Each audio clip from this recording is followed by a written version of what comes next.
कौटिल्य अर्थशास्त्र खंड 4 कांटों का निष्कासन।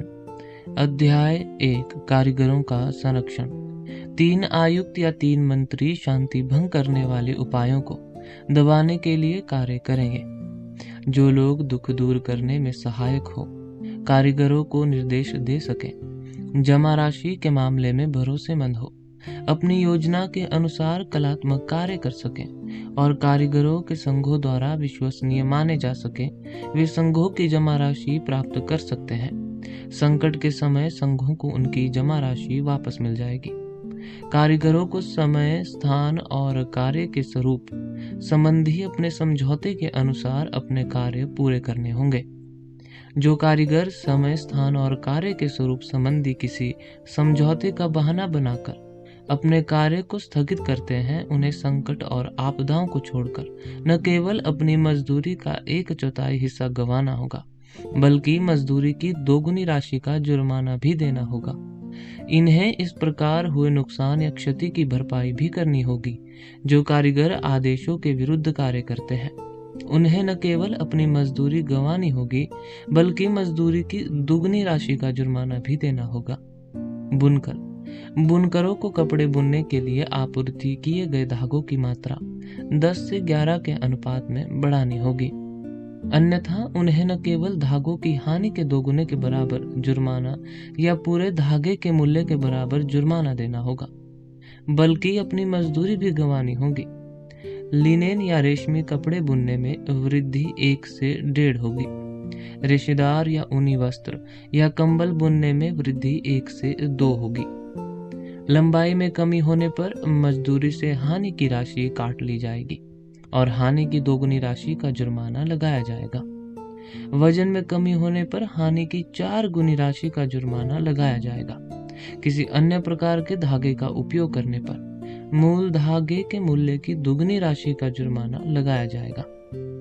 चौड़े वस्त्रों पर भी यही नियम लागू होंगे। ऊनी धागों के वजन में बालों के झड़ने या थ्रेसिंग के कारण होने वाली कमी 5 पला होती है। धोबी कपड़े या तो लकड़ी के तख्तों पर या चिकनी सतह वाले पत्थरों पर धोएंगे। कहीं और धोने पर न केवल 6 पना का जुर्माना लगेगा, बल्कि नुकसान के बराबर मुआवजा भी देना होगा। कपड़े धोने वाले जो लाठी के निशान वाले कपड़ों के अलावा अन्य कपड़े पहनते हैं, उन पर 3 पना का जुर्माना लगाया जाएगा। दूसरों के कपड़े बेचने, गिरवी रखने या किराए पर देने पर 12 पना का जुर्माना लगाया जाएगा।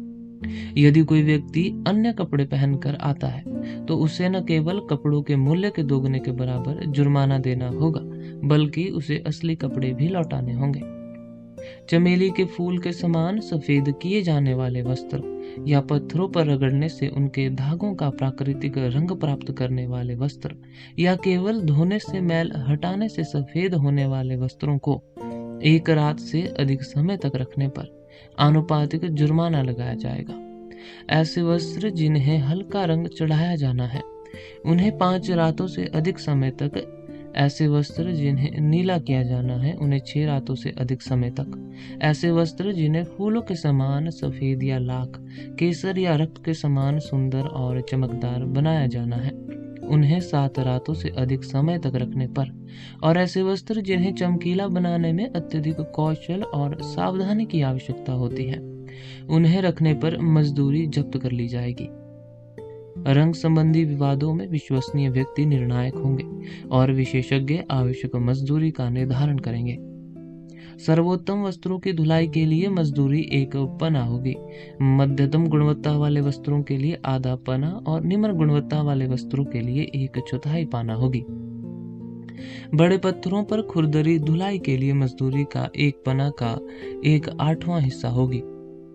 लाल रंग के कपड़ों की पहली धुलाई में रंग का 1/4 भाग नष्ट हो जाता है, दूसरी धुलाई में 1/4 भाग नष्ट हो जाता है।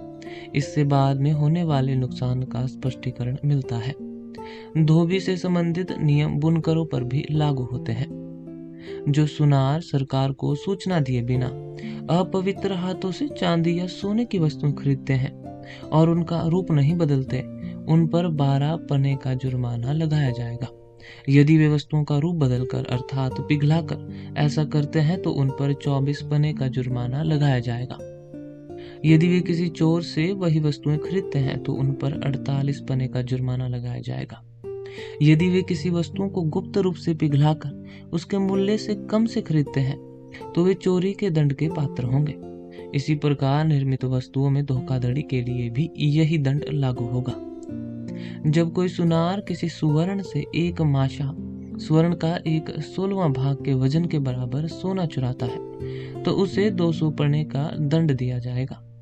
जब वह किसी चांदी धारण से एक माशा के मूल्य के बराबर चांदी चुराता है तो उस पर 12 पने का जुर्माना लगाया जाएगा। इससे दंडों में आनुपातिक वृद्धि का स्पष्टीकरण मिलता है।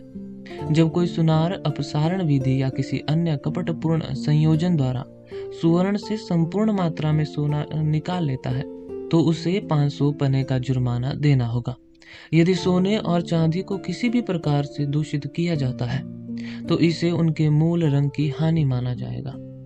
एक चांदी का धारण बनाने का शुल्क 1 माशा होगा। एक सुवर्ण बनाने का शुल्क उसका 1/8वां हिस्सा होगा या निर्माता की कुशलता के अनुसार शुल्क को उपरोक्त शुल्क से दोगुना तक बढ़ाया जा सकता है। इससे शुल्क में आनुपातिक वृद्धि का स्पष्टीकरण मिलता है। तांबा, पीतल, वैकृणितका और आरकूत से बनी वस्तुओं के निर्माण पर शुल्क 5% होगा। तांबे से बनी वस्तुओं के निर्माण में तांबे का 1/10वां भाग नष्ट हो जाएगा। एक पाला वजन के नष्ट होने पर नष्ट हुए वजन के दोगुने के बराबर जुर्माना लगाया जाएगा। इससे दंड में आनुपातिक वृद्धि का स्पष्टीकरण मिलता है। सीसा और टीन से बनी वस्तुओं के निर्माण में द्रव्यमान का 1/20वां भाग नष्ट हो जाएगा। उपरोक्त धातुओं से एक पाला वजन की वस्तु के निर्माण पर 1 काकानी शुल्क लगेगा।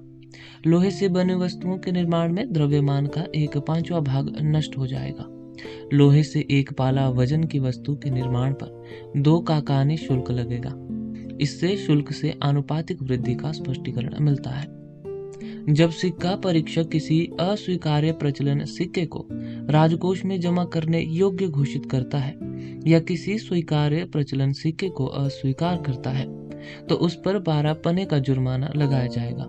जब सिक्का परीक्षक एक पना के प्रचलन सिक्के से एक माशा का गबन करता है जिस पर 5% कर विधिवत अदा किया जा चुका है तो उस पर 12 पने का जुर्माना लगाया जाएगा।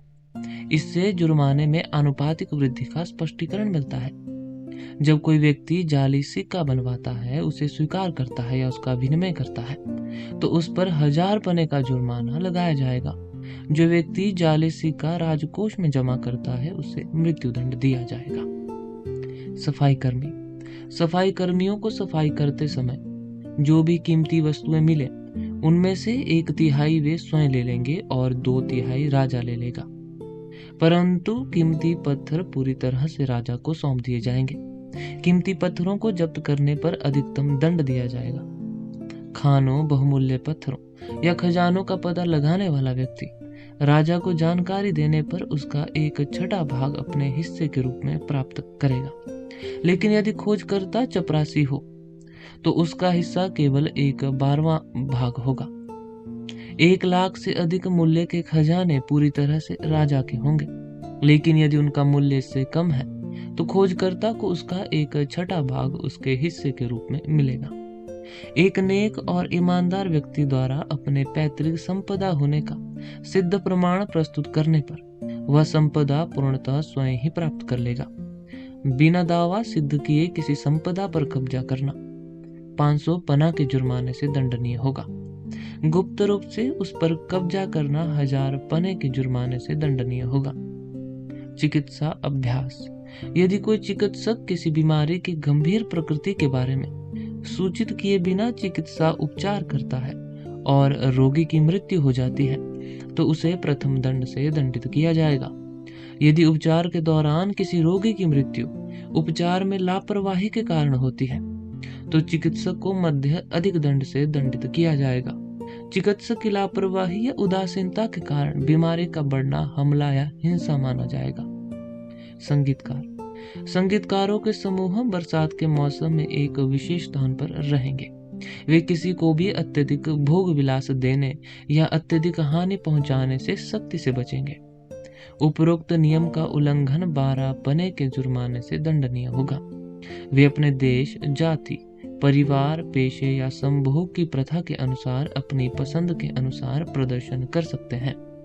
नर्तकों, मूक कलाकारों और अन्य भिक्षुओं पर भी यही नियम लागू होंगे। अपराधों के लिए भिक्षुओं को उन पर लगाए गए पनाहों की संख्या के बराबर लोहे की छड़ से कोड़े मारे जाएंगे। अन्य प्रकार के कारीगरों के कार्यों के लिए मजदूरी भी इसी प्रकार निर्धारित की जाएगी। इस प्रकार व्यापारियों, कारीगरों, संगीतकारों, भिखारियों, मस्खरों और अन्य आलसी लोगों को, जो नाम से चोर नहीं है लेकिन वास्तव में चोर है, देश पर अत्याचार करने से रोका जाएगा। अध्याय 2 व्यापारियों का संरक्षण। वाणिज्य अधीक्षक किसी भी पुरानी वस्तु की बिक्री या गिरवी रखने की अनुमति तभी देगा जब विक्रेता या गिरवी रखने वाला उस वस्तु पर अपना स्वामित्व साबित कर दे। धोखाधड़ी को रोकने के उद्देश्य से वह बाट और माप की निगरानी भी करेगा। परिमाणी और द्रोण कहे जाने वाले मापों में आधे पाला का अंतर अपराध नहीं है, परंतु एक पाला का अंतर होने पर 12 पना का जुर्माना लगाया जाएगा। अधिक अंतर होने पर जुर्माने में आनुपातिक वृद्धि की जाएगी। तुला राशि में 1 कर्षा का अंतर होना अपराध नहीं है। 2 कर्षा का अंतर होने पर 6 पने का जुर्माना लगाया जाएगा।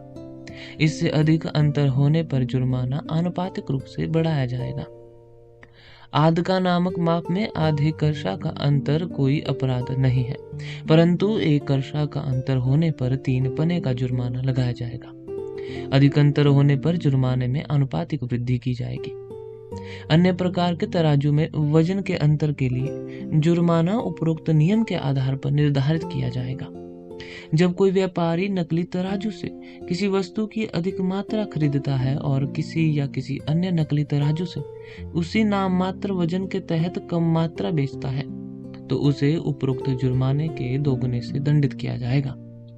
किसी विक्रेता द्वारा 1 पाना के मूल्य की वस्तुओं के 1/8वें भाग तक की धोखाधड़ी करने और उन्हें संख्या के आधार पर बेचने पर 96 पने का जुर्माना लगाया जाएगा। लकड़ी, लोहा, चमकीले पत्थर, रस्सियां, चमड़ा, मिट्टी के बर्तन, धागे, रेशेदार वस्त्र और ऊनी कपड़े जैसी वस्तुओं को श्रेष्ठ बताकर बेचना या गिरवी रखना, जबकि वे वास्तव में घटिया हो, ऐसी वस्तुओं के मूल्य के 8 गुना जुर्माने से दंडनीय होगा। जब कोई व्यापारी घटिया वस्तुओं को श्रेष्ठ बताकर किसी अन्य स्थान की वस्तुओं को किसी विशेष स्थान की उपज बताकर मिलावटी वस्तुओं को या धोखे से मिश्रित वस्तुओं को बेचता है या गिरवी रखता है, या जब वह चालाकी से बेची गई वस्तुओं के स्थान पर अन्य वस्तुएं रख देता है, तो उसे न केवल 54 पनस का जुर्माना देना होगा, बल्कि उसे हुए नुकसान की भरपाई भी करनी होगी। 1 पना के मूल्य की हानि के लिए 2 पना और 100 पना के मूल्य की हानि के लिए 200 पना का जुर्माना निर्धारित करके इस प्रकार के किसी भी फर्जी बिक्री के लिए जुर्माना निर्धारित किया जा सकता है। कारीगरों के कार्यों की गुणवत्ता को कम करने, उनकी आय में बाधा डालने या उनकी बिक्री या खरीद में रुकावट पैदा करने की साजिश रचने वालों पर 1000 पना का जुर्माना लगाया जाएगा। जो व्यापारी माल की बिक्री को रोकने या वस्तुओं को अधिक कीमतों पर बेचने या खरीदने की साजिश रचते हैं, उन पर 1000 पना का जुर्माना लगाया जाएगा।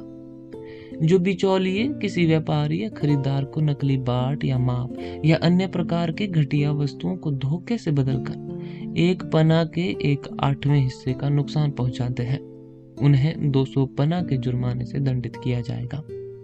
अधिक नुकसान के लिए जुर्माना 200 पाना से शुरू होकर आनुपातिक रूप से बढ़ाया जाएगा। अनाज, तेल, क्षार, नमक, सुगंध और औषधीय पदार्थों में निम्न गुणवत्ता वाली समान वस्तुओं की मिलावट करने पर 12 पने का जुर्माना लगाया जाएगा। व्यापारी का यह कर्तव्य है कि वह बिचौलियों की दैनिक आय की गणना करे और उस राशि को निर्धारित करे जिस पर वे अपना जीवन यापन करने के लिए अधिकृत हैं, क्योंकि विक्रेताओं और खरीदारों के बीच जो भी आय होती है, अर्थात दलाली, वह लाभ से भिन्न होती है। अतः केवल अधिकृत व्यक्ति ही अनाज और अन्य माल एकत्र कर सकते हैं बिना अनुमति के। ऐसी वस्तुओं का संग्रह वाणिज्य अधीक्षक द्वारा जब्त कर लिया जाएगा। इसलिए व्यापारियों को अनाज और अन्य वस्तुओं की बिक्री में जनता के प्रति अनुकूल रवैया अपनाना चाहिए। वाणिज्य अधीक्षक स्थानीय वस्तुओं के निर्धारित मूल्य पर 5% और विदेशी उत्पादों पर 10% लाभ निर्धारित करेगा। जो व्यापारी वस्तुओं की खरीद बिक्री में मूल्य में वृद्धि करते हैं या उपरोक्त से आधा पना अधिक लाभ कमाते हैं, उन्हें 100 पना से लेकर 200 पना तक के जुर्माने से दंडित किया जाएगा, जो 5 पना से शुरू होता है। अधिक गंभीर अपराध के लिए जुर्माना आनुपातिक रूप से बढ़ाया जाएगा। यदि एकत्रित माल को निर्धारित दर पर थोक में बेचने में विफलता होती है तो दर में परिवर्तन किया जाएगा। यातायात में बाधा उत्पन्न होने की स्थिति में अधीक्षक आवश्यक रियायतें प्रदान करेंगे। जब भी माल की अत्यधिक आपूर्ति होती है, अधीक्षक उसकी बिक्री को केंद्रीकृत करेगा और केंद्रीकृत आपूर्ति के निपटारे से पहले अन्यत्र समान माल की बिक्री पर रोक लगाएगा।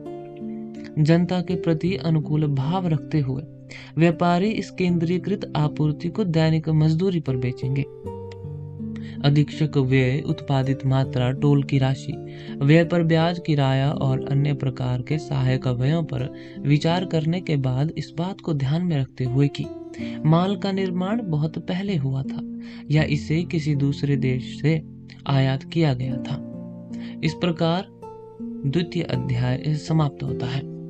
अध्याय 3 राष्ट्रीय आपदाओं के निवारण उपाय। ईश्वरीय आपदाएं 8 प्रकार की होती है। आग, बाढ़, महामारी, अकाल, चूहे, बाघ, सर्प और राक्षस। राजा को इनसे अपनी राज्य की रक्षा करनी चाहिए। आग, गर्मियों के दौरान गांवों को खाना पकाने का काम बाहर करना होगा या उन्हें अपने लिए 10 उपचारात्मक उपकरण उपलब्ध कराने होंगे। आग से बचाव के एहतियाती उपायों पर न केवल गांव के अधीक्षकों के कर्तव्यों के वर्णन के साथ साथ राजा के हरम और अनुचरों के कर्तव्यों के वर्णन के संदर्भ में चर्चा की गई है। न केवल सामान्य दिनों में बल्कि पूर्णिमा के दिनों में भी अग्नि को आहुति, अर्पण और प्रार्थनाएं अर्पित की जाएंगी। बाढ़, नदियों के किनारे रहने वाले ग्रामीण वर्षा ऋतु के दौरान ऊपरी इलाकों में चले जाएंगे। वे अपने लिए लकड़ी के तख्ते, बांस और नावें उपलब्ध कराएंगे। वे लौकी, डोंगी, पेड़ों के तने या नावों की सहायता से बाढ़ में बह रहे लोगों को बचाएंगे। नाव आदि न होने वाले को छोड़कर बचाव कार्य में लापरवाही करने वालों पर 12 पने का जुर्माना लगाया जाएगा। अमावस्या और पूर्णिमा के दिन नदियों की पूजा की जाएगी। पवित्र जादू और रहस्यवाद के विशेषज्ञ और वेदों के विद्वान वर्षा के विरुद्ध मंत्रोच्चार करेंगे। सूखे के दौरान इंद्र, गंगा, पर्वतों और महाकच्छ की पूजा की जानी चाहिए। महामारियां, 14वें खंड में वर्णित उपचारात्मक उपाय महामारियों के विरुद्ध किए जाएंगे। चिकित्सक अपनी औषधियों से, तपस्वी और भविष्यवक्ता अपने शुभ और शुद्धिकरण अनुष्ठानों से महामारियों पर विजय प्राप्त करेंगे। यही उपचारात्मक उपाय महामारियों के विरुद्ध भी किए जाएंगे। उपरोक्त उपायों के अतिरिक्त देवताओं को अर्पण, महाकच्छ वर्धन नामक अनुष्ठान, शमशान या कब्रिस्तान में गायों का दोहरण, शव के धड़ को जलाना और देवताओं की भक्ति में रात्रिवास करना भी किया जाएगा। पशुओं के रोगों के संबंध में न केवल गौशालाओं में दीपक लहराने की रस्म आदि पूरी की जानी चाहिए, बल्कि कुल देवताओं की पूजा भी करनी चाहिए। अकाल, अकाल के दौरान राजा को अपने लोगों को बीज और भोजन उपलब्ध कराकर उन पर कृपा दिखानी चाहिए। बीज भक्तोपग्रहम, वह या तो ऐसे कार्य कर सकता है जो आमतौर पर विपत्तियों के समय किए जाते हैं। वह अपने द्वारा एकत्रित खाद्य सामग्री या धनी लोगों की संचित आय को जनता में बांटकर कृपा प्रदर्शित कर सकता है, या राजाओं में अपने मित्रों से सहायता मांग सकता है, या फिर अत्यधिक राजस्व वसूल करके या उन्हें अपने संचित संपत्ति उगलने के लिए मजबूर करके धनवानों की संख्या कम करने की नीति का सहारा लिया जा सकता है, या फिर राजा अपनी प्रजा के साथ भरपूर फसल वाले किसी दूसरे राज्य में पलायन कर सकता है, या वह अपनी प्रजा के साथ समुद्र तटों या नदियों या झीलों के किनारों पर जा सकता है। वह जहां भी पानी उपलब्ध हो वहां अपनी प्रजा से अनाज, सब्जियां, जड़ वाली सब्जियां और फल उगवा सकता है। वह बड़े पैमाने पर शिकार और मछली पकड़कर लोगों को जंगली जानवर, पक्षी, हाथी, बाघ या मछली उपलब्ध करा सकता है। चूहे। चूहों के खतरे से बचने के लिए बिल्लियों और नेवलों को खुला छोड़ा जा सकता है। पकड़े गए चूहों को नष्ट करने पर 12 पने का जुर्माना लगाया जाएगा। जंगली जनजातियों को छोड़कर जो लोग अपने कुत्तों को नियंत्रण में नहीं रखते हैं, उन्हें भी यही दंड दिया जाएगा। चूहों को नष्ट करने के उद्देश्य से दूध झाड़ी के पौधों के दूध में मिलाए गए अनाज या 14वें खंड में वर्णित सामग्रियों में मिलाए गए अनाज को जमीन पर छोड़ा जा सकता है। तपस्वियों और पैगंबर शुभ अनुष्ठान कर सकते हैं। अमावस्या और पूर्णिमा के दिन चूहों की पूजा की जा सकती है। टिड्डियों, पक्षियों और कीड़ों से होने वाले खतरों से बचाव के लिए भी इसी प्रकार के उपाय किए जा सकते हैं। सांप। जब सांप से डर हो तो सांप के जहर के उपचार में विशेषज्ञ मंत्रों और औषधियों का सहारा लेंगे, या वे शरीर में सांपों को नष्ट कर सकते हैं, या जो अथर्ववेद के विद्वान हैं वे शुभ अनुष्ठान कर सकते हैं। अमावस्या और पूर्णिमा के दिनों में की पूजा की जा सकती है, या जल जीवों में होने वाले खतरों से बचाव के उपाय की व्याख्या करते हैं। बाघ। बाघों को नष्ट करने के लिए मदन के पौधे के रस में मिश्रित मवेशियों के शवों को या मदन और कोद्रवा पौधों के रस से भरे बछड़ों के शवों को उपयुक्त स्थानों पर फेंका जा सकता है। या शिकारी कुत्तों के रखवाले बाघों को जाल में फंसाकर पकड़ सकते हैं, या कवच पहने हुए लोग हथियारों से बाघों को मार सकते हैं। बाघ के चंगुल में फंसे व्यक्ति को बचाने में लापरवाही बरतने पर 12 पना का जुर्माना लगाया जाएगा। बाघ को मारने वाले को भी इतनी ही राशि इनाम के तौर पर दी जाएगी।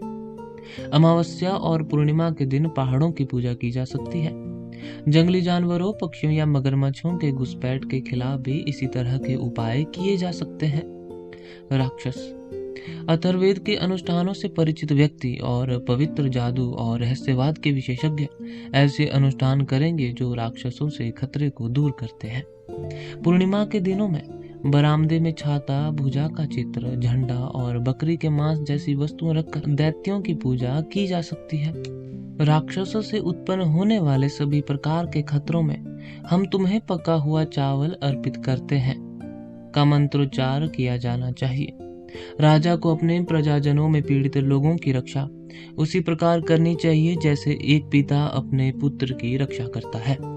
ऐसे तपस्वी जो जादू टोना में निपुण हो और अलौकिक शक्तियों से संपन्न हो और जो दैवीय आपदाओं को टाल सके, उन्हें राजा द्वारा सम्मानित किया जाएगा और उनके राज्य में रहने की अनुमति दी जाएगी। अध्याय 4।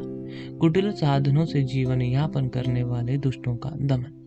देशों की सुरक्षा के लिए आवश्यक उपायों पर कलेक्टर जनरल के कर्तव्यों के विवरण के संदर्भ में संक्षेप में चर्चा की गई है।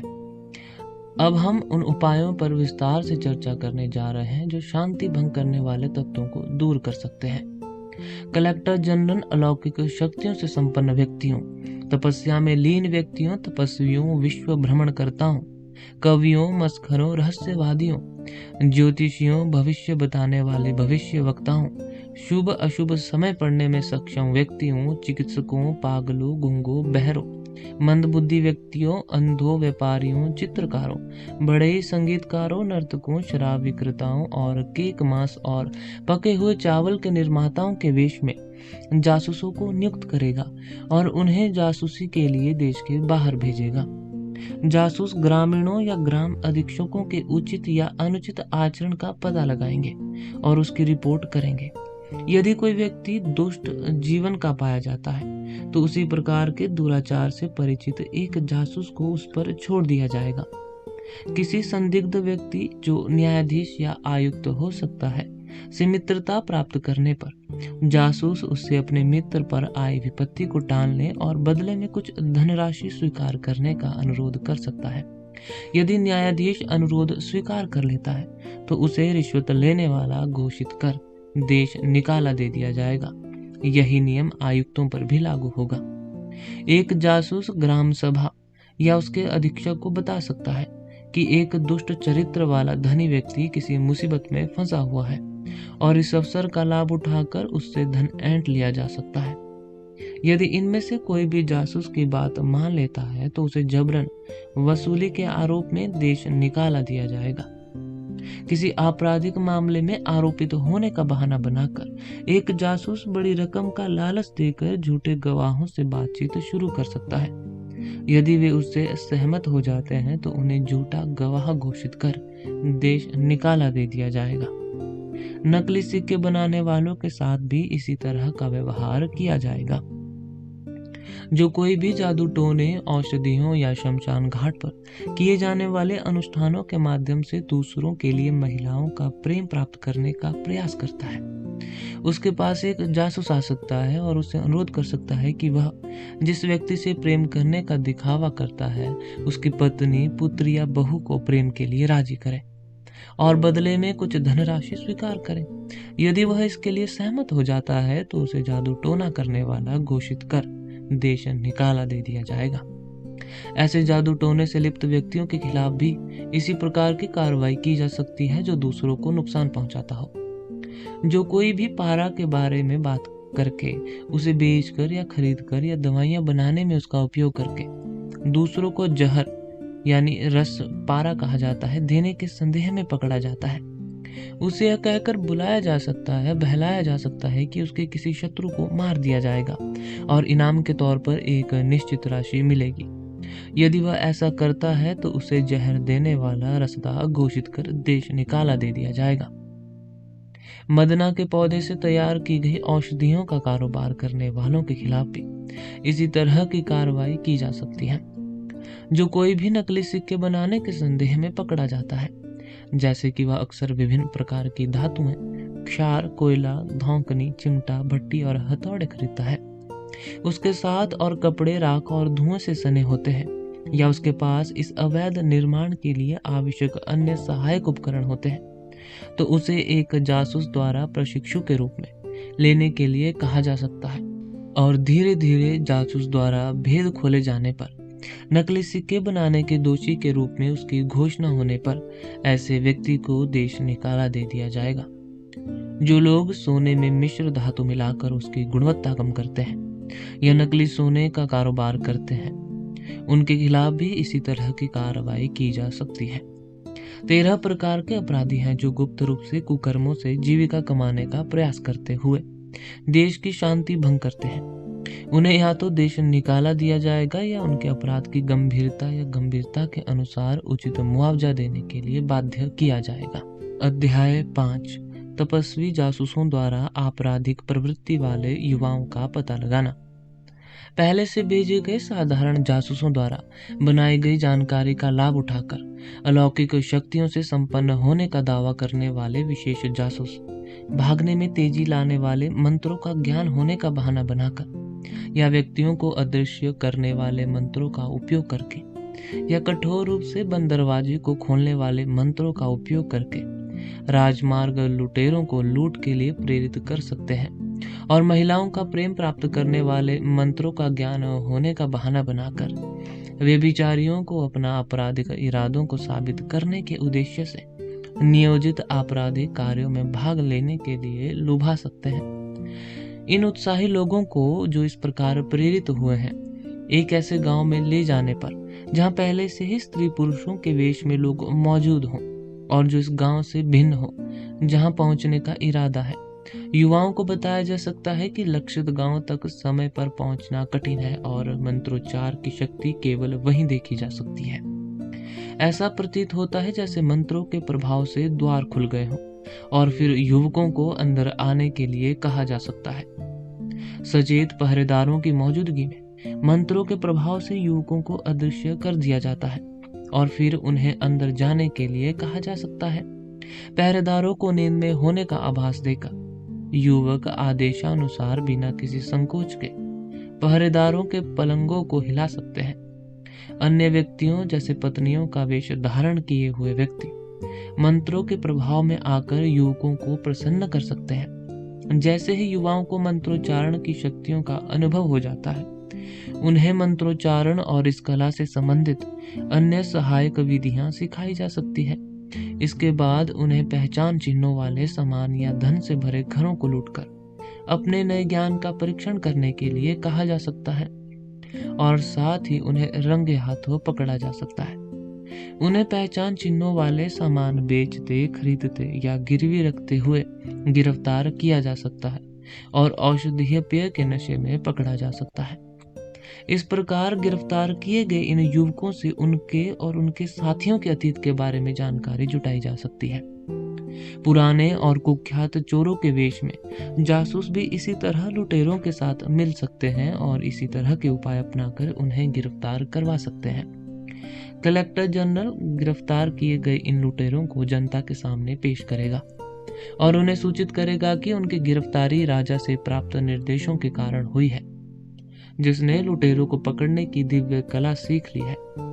मैं इसी प्रकार बार बार अन्य लुटेरों को पकड़ूंगा और आप लोगों को अपने किसी भी रिश्तेदार को उसके बुरे कामों से रोकना चाहिए। जासूसों की सूचना से जो भी व्यक्ति रस्सियों, चाबुकों और अन्य औजारों की चोरी करने वाला पाया जाता है, उसे गिरफ्तार किया जा सकता है और कहा जा सकता है कि उसकी गिरफ्तारी राजा की सर्वज्ञ शक्ति के कारण हुई है। पुराने और कुख्यात लुटेरों, चरवाहों, शिकारियों या शिकारी कुत्तों के रखवालों के वेश में जासूस जंगलों में रहने वाले आपराधिक गिरोहों में मिल सकते हैं और उनके साथ मिलकर उन गांवों या सराय पर हमला करने की साजिश रच सकते हैं, जिनमें पूर्व योजना के अनुसार प्रचुर मात्रा में नकली सोना और अन्य वस्तुएं मौजूद हों। इस उपद्रव के दौरान उन्हें गुप्त रूप से तैनात सशस्त्र लोगों द्वारा मार डाला जा सकता है, या फिर जब वे चोरी का खजाना प्राप्त कर लेते हैं तो लुटेरों को मदना के मादक रस से मिला हुआ भोजन खिलाया जा सकता है, या उन्हें लगातार चलने फिरने से होने वाली थकान के कारण सोते समय या धार्मिक त्योहारों के अवसर पर औषधीय पेय पीने से नशे की हालत में पकड़ा जा सकता है।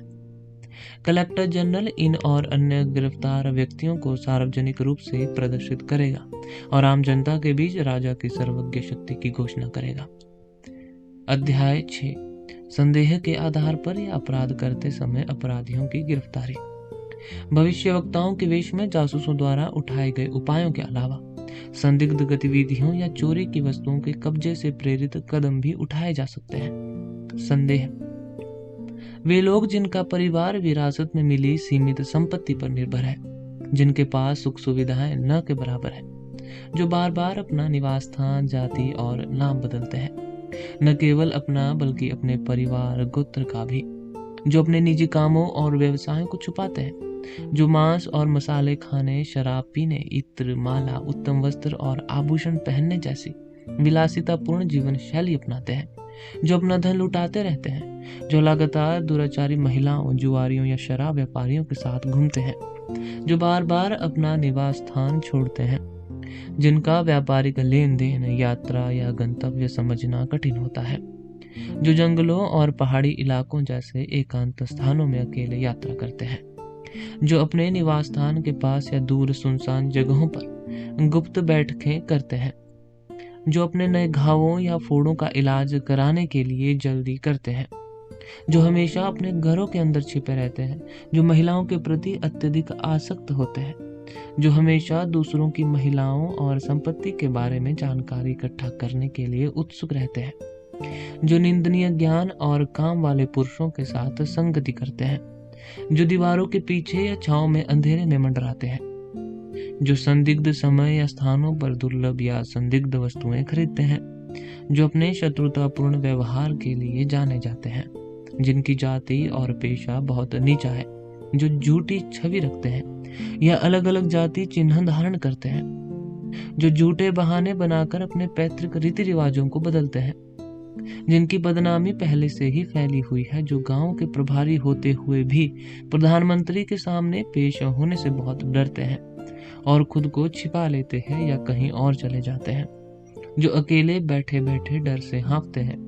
जो अत्यधिक बेचैनी या दिल की धड़कन तेज होने का प्रदर्शन करते हैं, जिनका चेहरा पीला और सूखा है जबकि आवाज अस्पष्ट और हकलाती है, जो हमेशा सशस्त्र लोगों के साथ घूमते हैं या जो धमकी भरा रूप धारण करते हैं। इन और अन्य व्यक्तियों पर हत्यारा, लुटेरा, खजाने या जमा राशि के गबन का दोषी या गुप्त रूप से अपनाए गए कुटिल साधनों से जीविका चलाने वाला कोई अन्य प्रकार का बदमाश होने का संदेह हो सकता है। इस प्रकार संदेह के आधार पर अपराधियों की गिरफ्तारी की प्रक्रिया पूरी की जाती है। चोरी की गई वस्तुओं की जब्ती। अपराधियों को रंगे हाथों पकड़ने के संबंध में यदि कोई वस्तु खो जाती है या चोरी हो जाती है और वह नहीं मिलती है, तो उसकी जानकारी समान वस्तुओं का व्यापार करने वालों को दी जाएगी। जिन व्यापारियों को खोई हुई वस्तुओं के बारे में जानकारी मिल चुकी है और वे उन्हें छिपाते हैं, उन्हें सहायक माना जाएगा। यदि यह पाया जाता है कि उन्हें खोई हुई वस्तुओं की जानकारी नहीं थी, तो वस्तुएं लौटाने पर उन्हें बरी किया जा सकता है। कोई भी व्यक्ति वाणिज्य अधीक्षक को सूचना दिए बिना अपने लिए कोई भी पुरानी या द्वितीय निर्मित वस्तु गिरवी नहीं रखेगा या खरीदेगा नहीं। पुराने सामान की बिक्री या गिरवी रखने की सूचना मिलने पर अधीक्षक मालिक से पूछेगा कि वह सामान उसे कैसे मिला। मालिक जवाब दे सकता है यह उसे विरासत में मिला है, यह किसी तीसरे व्यक्ति से प्राप्त हुआ है, यह उसने स्वयं खरीदा है, या यह ऑर्डर पर बनवाया गया है, या यह गुप्त रूप से गिरवी रखा गया है। वह निश्चित रूप से बता सकता है कि यह सामान कब और कहाँ मिला, या वह उस कीमत और कमीशन का प्रमाण प्रस्तुत कर सकता है जिस पर उसे खरीदा गया। यदि सामान की पिछली परिस्थितियों के बारे में उसका बयान सही पाया जाता है तो उसे छोड़ दिया जाएगा। यदि विचाराधीन वस्तु किसी अन्य व्यक्ति द्वारा खोई हुई पाई जाती है जिसका वस्तु की पूर्ववर्ती परिस्थितियों के संबंध में दिया गया बयान पिछली कहानी से किसी भी प्रकार से भिन्न नहीं है, तो वस्तु को उस व्यक्ति की मानी जाएगी जो लंबे समय से उसका उपयोग कर रहा है और जिसका जीवन अत्यंत पवित्र है। क्योंकि जब चौपाए और दो पैरों वाले प्राणी भी रंग, चाल और आकार जैसे पहचान के सामान्य प्रमाणों को दर्शाते हैं, तो ऐसी वस्तुओं की पहचान करने में क्या कोई कठिनाई हो सकती है जो कच्चे माल, रत्नों या बर्तनों के रूप में एक ही स्रोत, निश्चित सामग्रियों, एक विशिष्ट निर्माता और एक निश्चित उद्देश्य द्वारा निर्मित हो। किसी वस्तु का कब्जेदार यह दलील दे सकता है कि वह वस्तु या तो उधार ली गई है या किराए पर ली गई है, गिरवी रखी गई है या सीलबंद जमा है, या किसी विशेष व्यक्ति से खुदरा बिक्री के लिए प्राप्त की गई है। यदि वह रेफरी को पेश करके अपने आरोप को साबित कर देता है तो उसे छोड़ दिया जाएगा। यह रेफरी इस मामले में किसी भी प्रकार की संलिप्तता से इनकार कर सकता है। यदि कोई व्यक्ति किसी दूसरे व्यक्ति द्वारा खोई गई वस्तु को प्राप्त कर लेता है और यह दावा करता है कि उसने वह वस्तु किसी तीसरे व्यक्ति से उपहार के रूप में प्राप्त की है, तो उसे अपने दावों की पुष्टि के लिए न केवल उन लोगों को गवाहों के रूप में प्रस्तुत करना होगा जिन्होंने उसे वह वस्तु दी थी या दिलवाई थी, बल्कि उन लोगों को भी प्रस्तुत करना होगा जिन्होंने मध्यस्थ, संरक्षक, वाहक या गवाह के रूप में उस वस्तु के हस्तांतरण की व्यवस्था की थी।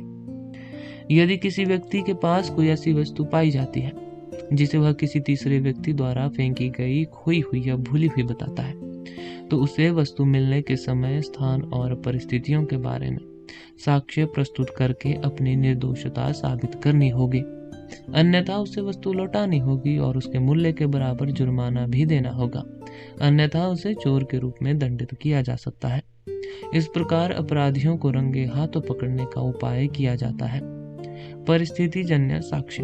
परिस्थितिजन्य साक्ष्य के आधार पर अपराधियों की गिरफ्तारी के संबंध में घर में सेंधमारी और चोरी के मामलों में दरवाजों के अलावा अन्य माध्यमों से प्रवेश और निकास, विशेष उपकरणों से दरवाजा तोड़ना, जालीदार या बिना जालीदार खिड़कियों को तोड़ना, ऊपरी मंजिल वाले घरों में छत उखाड़ना, दीवार तोड़ना, सुरंग खोदना, गुप्त रूप से जमा किए गए खजाने को ले जाने के लिए आवश्यक ऐसे उपकरण जिनके बारे में जानकारी केवल आंतरिक स्रोतों से ही प्राप्त की जा सकती है। ये और आंतरिक भाग में दिखाई देने वाली टूट फूट की अन्य सहायक परिस्थितियां अपराध में आंतरिक संलिप्तता का संकेत देती है और इससे विपरीत परिस्थितियां बाहरी संलिप्तता का संकेत देती है। इन दोनों प्रकार की परिस्थितियों का मिश्रण आंतरिक और बाहरी दोनों संलिप्तताओं को इंगित करता है। आंतरिक एजेंसियों द्वारा किए गए संदिग्ध अपराधों के संबंध में कोई भी दयनीय दिखने वाला व्यक्ति जो उस अवसर पर उपस्थित हो, बदमाशों या चोरों के साथ हो और जिसके पास चोरी के लिए आवश्यक उपकरण हो, कोई भी महिला जो गरीब परिवार में जन्मी हो या जिसका स्नेह किसी और में हो, इसी प्रकार के निंदनीय चरित्र वाले नौकर, कोई भी व्यक्ति जो अत्यधिक नींद का आदी हो या नींद की कमी से पीड़ित हो, कोई भी व्यक्ति जो थकावट के लक्षण दिखाता हो, या जिसका चेहरा पीला और सूखा हो, आवाज लड़खड़ाती और अस्पष्ट हो, और जो दूसरों की गतिविधियों पर नजर रख रहा हो या अत्यधिक विलाप कर रहा हो। कोई भी व्यक्ति जिसके शरीर पर ऊंचाई पर चढ़ने के निशान हो, कोई भी व्यक्ति जिसके शरीर पर खरोच या घाव के निशान हो और कपड़े फटे हुए हों, कोई भी व्यक्ति जिसके पैरों और हाथों पर रगड़ने और खरोचने के निशान हो, कोई भी व्यक्ति जिसके बाल और नाखून या तो गंदगी से भरे हों या हाल ही में टूटे हों, कोई भी व्यक्ति जिसने अभी अभी स्नान किया हो और अपने शरीर पर चंदन मला हो, कोई भी व्यक्ति जिसने अपने शरीर पर तेल मला हो और अभी अभी अपने हाथ पैर धोए हो, कोई भी व्यक्ति जिसके पैरों के निशान घर में प्रवेश करते या बाहर निकलते समय घर के पास बने पैरों के निशान से मेल खाते हो, कोई भी व्यक्ति जिसके टूटे हुए माला, चप्पल या कपड़े के टुकड़े घर में प्रवेश करते या बाहर निकलते समय घर के अंदर या आसपास फेंके गए टुकड़ों से मेल खाते हो, कोई भी व्यक्ति जिसके पसीने या पेय की गंध घर के अंदर या आसपास फेंके गए उसके टुकड़ों के कपड़ों से पहचानी जा सकती है। इन और अन्य व्यक्तियों की जांच की जाएगी। किसी नागरिक या व्यभिचारी प्रवृत्ति वाले व्यक्ति पर संदेह किया जा सकता है। एक आयुक्त अपने गोपों और स्थानिकों के दल के साथ बाहरी चोरों का पता लगाने के लिए कदम उठाएगा और नगर का प्रभारी अधिकारी ऊपर वर्णित परिस्थितियों में किलेबंद शहरों के भीतर आंतरिक चोरों का पता लगाने का प्रयास करेगा। अध्याय 7, अचानक मृत्यु की जांच। अचानक मृत्यु होने की स्थिति में शव पर तेल मलकर उसकी जांच की जाएगी। जिस व्यक्ति का शव बलगम और मूत्र से सना हुआ हो, जिसके अंग गैस से फूले हुए हों, जिसके हाथ और पैर सूजे हुए हों, जिसकी आंखें खुली हों और जिसकी गर्दन पर रस्सियों के निशान हो, उसे दम घुटने और सांस रुकने से हुई मौत माना जा सकता है। जिस व्यक्ति की भुजाएं और जांघें सिकुड़ी हुई हों, उसे फांसी से मृत माना जा सकता है। जिस भी मृत व्यक्ति के साथ पैर और पेट सूजे हुए हों, आंखें दसी हुई हों और नाभि फूली हुई हो, उसे फांसी से मारा गया माना जा सकता है। जिस भी मृत व्यक्ति के मलाशय और आंखें अकड़ी हुई हो, जीभ दांतों के बीच कटी हुई हो और पेट फूला हुआ हो, उसे डूबने से हुई मौत माना जा सकता है। किसी भी मृत व्यक्ति जो रक्त से लथपथ हो और जिसके अंग घायल या टूटे हुए हो, उसे लाठी या रस्सी से मारा गया माना जा सकता है। किसी भी मृत व्यक्ति को जिसके शरीर में फ्रैक्चर हो या अंग टूटे हुए हो, तो उसे गिराकर मारा गया माना जा सकता है। जिस भी मृत व्यक्ति के हाथ, पैर, दांत और नाखून गहरे रंग के हो, त्वचा ढीली हो, बाल झड़ गए हो, मांस कम हो गया हो और चेहरा झाग और लार से सना हो, उसे विष से ग्रसित माना जा सकता है। किसी भी मृत व्यक्ति का शव जिसका हुलिया इसी प्रकार का हो जिस पर खून बहने वाले काटने के निशान हो, उसे सांपों या अन्य विषैले जीवों द्वारा काटे जाने का मामला माना जा सकता है। किसी भी मृत व्यक्ति को जिसका शरीर फैला हुआ हो और अत्यधिक उल्टी और दस्त के बाद उसके कपड़े बाहर फेंक दिए गए हों, मदाना पौधे के रस के सेवन से मृत माना जा सकता है। उपयुक्त कारणों में से किसी एक के कारण हुई मृत्यु को कभी कभी सजा के भय से गर्दन के चारों ओर रस्सी के निशान बनाकर स्वेच्छा से फांसी लगाने के रूप में दिखाया जाता है। विष से मृत्यु होने पर मांस के अपचित भाग की जांच दूध में की जा सकती है या फिर उसी भाग को पेट से निकालकर आग में डालने पर यदि उससे चित्त की ध्वनि निकले और वह इंद्रधनुषी रंग धारण कर ले तो उसे विषयुक्त घोषित किया जा सकता है। या जब पेट अप्रभावित रहता है, भले ही शरीर का बाकी हिस्सा राख हो गया हो, तो मृतक के सेवकों से यह पूछताछ की जा सकती है कि क्या उनके साथ मृतक द्वारा कोई हिंसा या व्यवहार किया गया था। इसी प्रकार मृतक के उन रिश्तेदारों से भी पूछताछ की जा सकती है, जैसा कि कोई दुखी व्यक्ति, किसी और से प्रेम करने वाले स्त्री या मृतक द्वारा विरासत से वंचित की गई किसी स्त्री का बचाव करने वाला रिश्तेदार। पहले से मृत व्यक्ति के शव को फांसी पर लटकाने के मामले में भी इस प्रकार की जांच की जाएगी। किसी व्यक्ति द्वारा स्वेच्छा से फांसी लगाने से हुई मृत्यु के संबंध में उसके द्वारा अतीत में किए गए बुरे कार्यों या दूसरों को पहुंचाए गए नुकसान जैसे कारणों की जांच की जाएगी। सभी प्रकार की अचानक होने वाली मौतें निम्नलिखित कारणों में से किसी कारण से ही होती है: महिलाओं या रिश्तेदारों के प्रति अपराध, विरासत का दावा करना, पेशेवर प्रतिस्पर्धा, प्रतिद्वंदियों के प्रति घृणा, व्यापार, संघ और किसी भी प्रकार का कानूनी विवाद क्रोध का कारण है। क्रोध मृत्यु का कारण है। जब किसी व्यक्ति की हत्या झूठी शक्ल सूरत के कारण, उसके अपने भाड़े के गुंडों या धन के लिए चोरी करने वालों या किसी तीसरे व्यक्ति के शत्रुओं द्वारा कर दी जाती है, तो मृतक के परिजनों से निम्नानुसार पूछताछ की जाएगी। मृतक को किसने बुलाया, उसके साथ कौन था, उसकी यात्रा में कौन उसके साथ था और उसे मृत्यु स्थल तक कौन ले गया। जो लोग हत्या स्थल पर मौजूद थे उनके अलग अलग निम्नलिखित पूछताछ की जाएगी। मृतक को वहां कौन लेकर आया था? क्या उन्होंने गवाहों ने उस स्थान पर किसी हथियारबंद व्यक्ति को घात लगाए बैठे और परेशान दिखने वाले व्यक्ति को देखा था?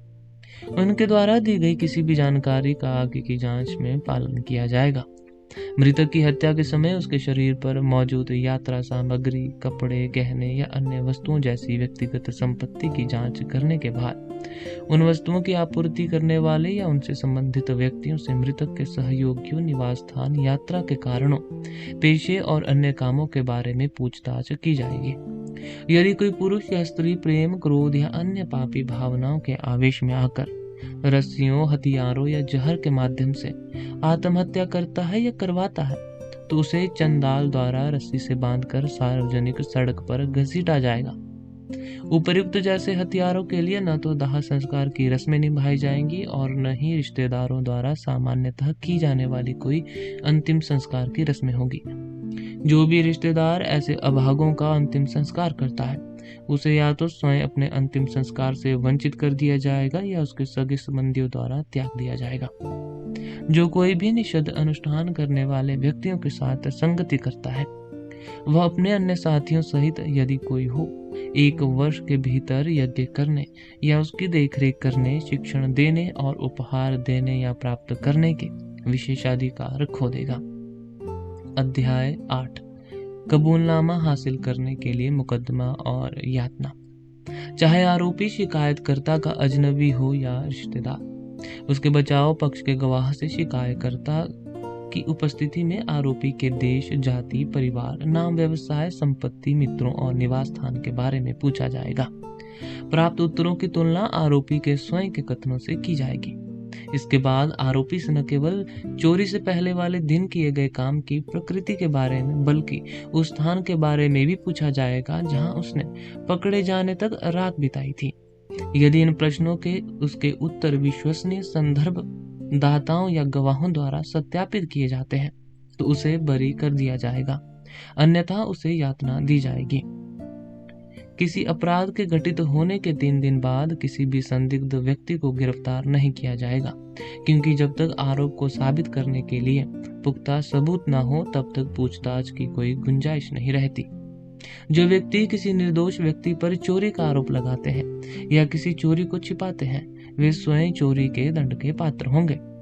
जब चोरी के आरोपी व्यक्ति अपने बचाव में शिकायतकर्ता की उससे शत्रुता या घृणा साबित कर देता है, तो उसे बरी कर दिया जाएगा। जो कोई भी निर्दोष व्यक्ति को कैद में रखता है, उसे प्रथम जुर्म से दंडित किया जाएगा। किसी संदिग्ध व्यक्ति के विरुद्ध दोष सिद्ध करने के लिए आरोपी, उसके सहयोगियों या सहायकों द्वारा उपयोग किए गए उपकरण, चोरी की गई वस्तु और चोरी की गई वस्तु की बिक्री या खरीद में शामिल किसी भी बिचौलिए जैसे साक्ष्य प्रस्तुत किए जाएंगे।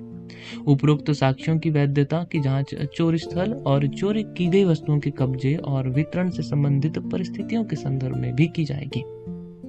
जब ऐसे कोई सबूत न हो और आरोपी बहुत विलाप कर रहा हो, तो उसे निर्दोष माना जाएगा, क्योंकि चोरी के घटनास्थल पर आकस्मिक उपस्थिति या वास्तविक चोर से रूप, रंग, पहनावे, हथियारों या चोरी की गई वस्तुओं के समान वस्तुओं के कब्जे के कारण आकस्मिक समानता या चोरी की गई वस्तुओं के पास उपस्थित, जैसा कि मांडव्य के मामले में हुआ, जिसने यातना के भय से स्वयं को चोर स्वीकार किया, के कारण निर्दोष होते हुए भी अक्सर व्यक्ति को चोर मान लिया जाता है।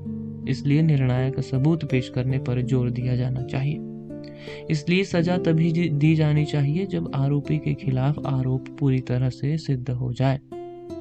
अज्ञानी, युवा, वृद्ध, पीड़ित, नशे में ग्रस्त व्यक्ति, पागल, भूख प्यास या यात्रा की थकान से पीड़ित व्यक्ति, जिन्होंने अभी अभी जरूरत से ज्यादा भोजन किया हो, जिन्होंने स्वेच्छा से पाप स्वीकार किया हो और जो बहुत कमजोर हो, इनमें से किसी को भी यातना नहीं दी जाएगी। जासूसों में वेश्या, यात्रियों को पानी और अन्य पेय पदार्थ उपलब्ध कराने वाले, कहानी सुनाने वाले, यात्रियों को भोजन और आवास प्रदान कराने वाले, होटल मालिक जैसे लोग शामिल हो सकते हैं।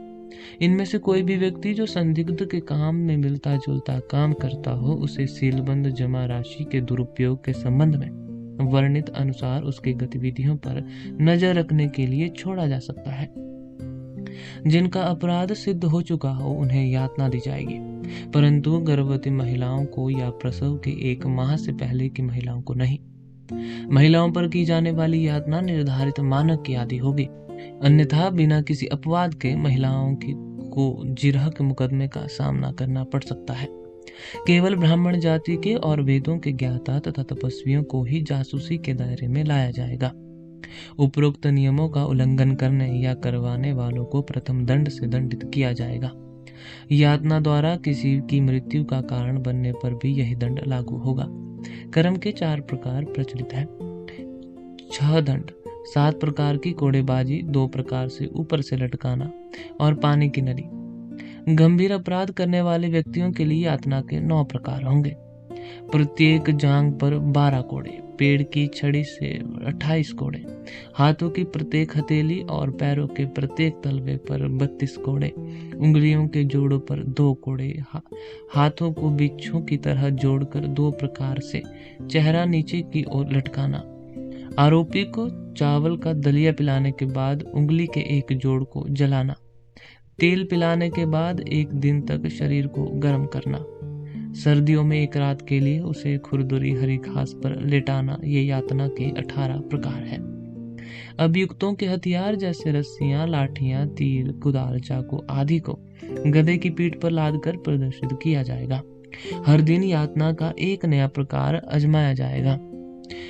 उन अपराधियों के संबंध में जिन्होंने पहले दी गई धमकी के अनुसार लूटपाट की हो, जिन्होंने चोरी की गई वस्तुओं का आंशिक रूप से उपयोग किया हो, जो रंगे हाथों या चोरी की गई वस्तुओं के साथ पकड़े गए हों, जिन्होंने राजा के खजाने पर कब्जा करने का प्रयास किया हो या जिन्होंने जघन्य अपराध किया हो, उन्हें राजा के आदेशानुसार एक या अनेक बार उपरोक्त सभी प्रकार की यातनाओं का शिकार बनाया जा सकता है।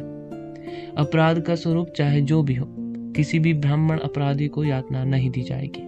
दोषी ब्राह्मण के चेहरे पर ऐसा चिन्ह लगाया जाएगा जिससे उसके अपराध का संकेत मिले। चोरी के मामले में कुत्ते का चिन्ह, हत्या के मामले में सिर कटे शरीर का चिन्ह, शिक्षक की पत्नी के साथ बलात्कार के मामले में स्त्री अंग का चिन्ह और शराब पीने के मामले में शराब विक्रेताओं के झंडे का चिन्ह। इस प्रकार घाव पर दाग लगाने और सार्वजनिक रूप से उसके अपराध की घोषणा करने के बाद राजा ब्राह्मण अपराधी को या तो देश निकाला देगा या उसे आजीवन खानों में भेज देगा। अध्याय 9, सभी प्रकार के सरकारी विभागों का संरक्षण। कलेक्टर जनरल द्वारा नियुक्त आयुक्त सर्वप्रथम अधीक्षकों और उनके अधीनस्थों की कार्यवाही की जांच करेंगे। खानों या किसी भी बड़े कारखानों से मूल्यवान वस्तुओं या कीमती पत्थर जब्त करने वालों का सिर कलम कर दिया जाएगा। कारखानों से साधारण वस्तुएं या जीवन की आवश्यक वस्तुएं जब्त करने वालों को प्रथम दंड से दंडित किया जाएगा। कारखानों या राजा के अन्न भंडार से 1/16वां से 1/4 पाना मूल्य की वस्तुएं जब्त करने वालों पर 12 पने का जुर्माना लगाया जाएगा। 1/4 और आधा पाना मूल्य की अवस्थाओं पर वस्तुओं पर 24 पाना, आधा से 3/4 पाना मूल्य की वस्तुओं पर 36 पाना और 3/4 से 1 पाना के मूल्य की वस्तुओं पर 48 पाना का जुर्माना लगाया जाएगा। 1 से 2 पना मूल्य की वस्तुएं जब्त करने वाले को प्रथम दंड दिया जाएगा। 2 से 4 पना मूल्य की वस्तुओं को जब्त करने वालों को मध्य दंड दिया जाएगा और 4 से 8 पना मूल्य की वस्तुओं को जब्त करने वालों को उच्चतम दंड दिया जाएगा। 8 से 10 पना मूल्य की वस्तुएं जब्त करने वालों को मृत्यु दंड दिया जाएगा। जब कोई व्यक्ति प्रांगणों, दुकानों या शस्त्रागारों से कच्चे माल, निर्मित वस्तुओं आदि जैसी वस्तुओं को उपरोक्त मूल्य के आधे मूल्य तक जब्त करता है, तो उसे भी उपरोक्त दंड दिया जाएगा। जब कोई व्यक्ति सरकारी खजाने, अन्न भंडारों या अधीक्षकों के कार्यालयों से उपरोक्त मूल्य के 1/4 मूल्य तक की वस्तुएं जब्त करता है, तो उसे उपरोक्त जुर्माने का दुगना दंड दिया जाएगा। राजा के हरम के संबंध में पहले ही यह प्रावधान किया जा चुका है कि जो लोग चोरों को डराते धमकाते हैं ताकि उन्हें भागने का संकेत मिल सके, उन्हें यातना देकर मृत्यु दंड दिया जाएगा। जब कोई व्यक्ति जो सरकारी कर्मचारी नहीं है, दिन के समय खेतों अनाज निकालने के लिए तैयार किए गए बाड़ों, घरों या दुकानों से कच्चे माल, निर्मित वस्तुओं या जीवन की आवश्यक वस्तुओं जैसे 1/16 से 1/4 पना मूल्य की वस्तुएं चुराता है, तो उस पर 3 पना का जुर्माना लगाया जाएगा, या उसे गोबर से लपेटकर और कमर में जलती हुई मदिरा से युक्त मिट्टी का पात्र बांधकर सड़कों पर घुमाया जाएगा। जब कोई व्यक्ति 1/4 से आधा पना मूल्य की वस्तुएं चुराता है, तो उस पर 6 पने का जुर्माना लगाया जाएगा, या उसका सिर मुंडवाया जा सकता है, या उसे देश निकाला दिया जा सकता है। मुंडनम प्रवजनम वा। जब कोई व्यक्ति आधे से 1/4 पना मूल्य की वस्तुएं चुराता है, तो उस पर 9 पना का जुर्माना लगाया जाएगा, या उसे गोबर या राख से लेप लगवाकर या कमर पर जलती हुई मशाल से भरा मिट्टी का बर्तन बांधकर सड़कों पर घुमाया जा सकता है। जब कोई व्यक्ति 1/4 से 1 पना मूल्य की वस्तुएं चुराता है, तो उस पर 12 पने का जुर्माना लगाया जाएगा, या उसका सिर मुंडवाया जा सकता है, या उसे देश निकाला दिया जा सकता है। जब कोई व्यक्ति 1/4 से 1/4 पना मूल्य की वस्तुएं चुराता है, तो उस पर 4 1/4 पना का जुर्माना लगाया जाएगा, या उसका सिर ईंट से मुंडवाया जा सकता है, या उसे देश निकाला दिया जा सकता है। जब कोई व्यक्ति 1/4 से 1/4 पना मूल्य की वस्तुएं चुराता है, तो उस पर 1/4 का छठा पना 6 पना का जुर्माना लगाया जाएगा। 1/4 से 1/4 पना के मूल्य की वस्तुओं पर 1/4 8 पना का जुर्माना लगाया जाएगा। 1/4 से 1/4 पना मूल्य की वस्तुओं पर पहले वाला जुर्माना लगाया जाएगा। 10 से 20 पना मूल्य की वस्तुओं के लिए 200 पना का जुर्माना, 20 से 30 पना मूल्य की वस्तुओं के लिए 500 पना का जुर्माना, 30 से 40 पना मूल्य की वस्तुओं के लिए 1000 पना का जुर्माना, और 40 से 50 पना मूल्य की वस्तुओं के लिए मृत्यु दंड दिया जाएगा। जब कोई व्यक्ति बलपूर्वक चाहे दिन के शुरुआती हिस्से में हो या रात के समय उपयुक्त मूल्यों के आधे की मूल्य की वस्तुओं को छीन लेता है, तो उसे उपयुक्त जुर्माने के 2 गुने से दंडित किया जाएगा। जब कोई व्यक्ति हथियारों से लैस होकर चाहे दिन हो या रात उपरोक्त मूल्य के 1/4 भाग के बराबर मूल्य की वस्तुओं को बलपूर्वक छीन लेता है, तो उसे उसी जुर्माने से दंडित किया जाएगा। जब कोई गृहस्वामी, अधीक्षक या स्वतंत्र अधिकारी अनधिकृत आदेश या मुहर जारी करता है या उनका उपयोग करता है, तो उसे प्रथम, मध्यम या उच्चतम दंड से दंडित किया जाएगा, या उसे मृत्यु दंड दिया जा सकता है, या उसके अपराध की गंभीरता के अनुपात में किसी अन्य प्रकार से दंडित किया जा सकता है। जब कोई न्यायाधीश अपने न्यायालय में किसी भी विवादकर्ता को धमकाता है, डराता है, बाहर निकाल देता है या अन्यायपूर्वक चुप करा देता है, तो उसे सर्वप्रथम दंड से दंडित किया जाएगा। यदि वह उनमें से किसी को बदनाम करता है या अपशब्द कहता है, तो दंड दुगना कर दिया जाएगा।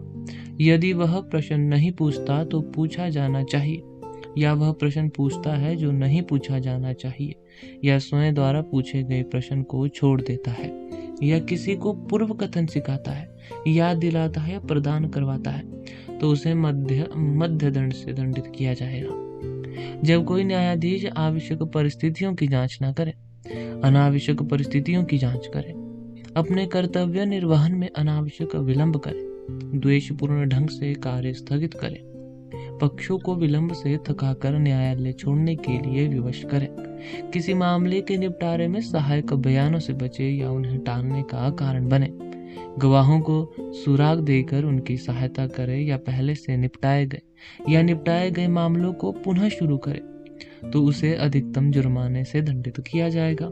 यदि वह अपराध दोहराता है तो उसे उपरोक्त जुर्माने से दुगुना दंड दिया जाएगा और उसे बर्खास्त कर दिया जाएगा।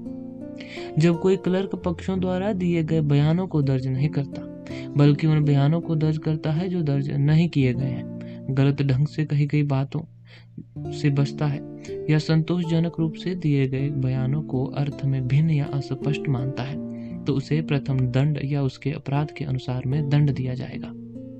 जब कोई न्यायाधीश या आयुक्त सोने में अनुचित जुर्माना लगाता है तो उस पर या तो जुर्माने की राशि का दुगना जुर्माना लगाया जाएगा या निर्धारित सीमा से कम या अधिक लगाई गई राशि का 8 गुना जुर्माना लगाया जाएगा। जब कोई न्यायाधीश या आयुक्त अन्यायपूर्ण शारीरिक दंड देता है तो उसे स्वयं या तो उसी दंड का दंड भुगतना पड़ता है या उस प्रकार के अन्याय के लिए लगाए जाने वाले जुर्माने की राशि का दुगना भुगतान करना होगा। जब कोई न्यायाधीश किसी वास्तविक राशि को गलत साबित करता है या किसी झूठी राशि को सत्य घोषित करता है तो उस पर उस राशि का 8 गुना जुर्माना लगाया जाएगा। जब कोई अधिकारी अपराधियों को लॉकअप से बाहर निकालता है या निकलवाता है या कैदियों को उनके दैनिक कार्यों जैसे सोना, बैठना, खाना या शौच करना आदि में बाधा डालता है या बाधा डालने का कारण बनता है तो उसे 3 पना या उससे अधिक के जुर्माने से दंडित किया जाएगा। जब कोई व्यक्ति देनदारों को जेल से रिहा करता है या रिहा करवाता है तो उसे न केवल मध्यम जुर्माने से दंडित किया जाएगा बल्कि उसे वह ऋण भी चुकाना होगा जो अपराधी को चुकाना है। जब कोई व्यक्ति कारागारों से कैदियों को रिहा करता है या करवाता है तो उसे मृत्युदंड दिया जाएगा और उसकी संपूर्ण संपत्ति जब्त कर ली जाएगी। जब कारागार अधीक्षक किसी व्यक्ति को उकसावे के कारणों की घोषणा किए बिना लॉकअप में डालता है तो उस पर 24 पने का जुर्माना लगाया जाएगा। जब वह किसी व्यक्ति को अनुचित यातना देता है तो 48 पने का जुर्माना लगाया जाएगा। जब वह किसी कैदी को दूसरे स्थान पर स्थानांतरित करता है या उसे भोजन और पानी से वंचित करता है तो 96 पने का जुर्माना लगाया जाएगा। जब वह किसी कैदी को परेशान करता है या उससे रिश्वत लेता है तो उसे मध्यम जुर्माने से दंडित किया जाएगा। जब वह किसी कैदी को पीट पीट कर मार डालता है तो उस पर 1000 पने का जुर्माना लगाया जाएगा। जब कोई व्यक्ति लॉकअप में किसी बंदी, दासी या किराए के महिला के साथ बलात्कार करता है तो उसे पहले जुर्माने से दंडित किया जाएगा। जब वह किसी चोर की पत्नी के साथ या किसी अन्य व्यक्ति के साथ जो महामारी में मर गया हो बलात्कार करता है तो उसे मध्यम जुर्माने से दंडित किया जाएगा। और जब वह किसी आर्य महिला के साथ कोलाख में बलात्कार करता है तो उसे सबसे कठोर दंड दिया जाएगा। जब कोई अपराधी लॉकअप में बंद रहते हुए उसी लॉकअप में किसी आर्य महिला के साथ बलात्कार करता है तो उसे उसी स्थान पर मृत्युदंड दिया जाएगा।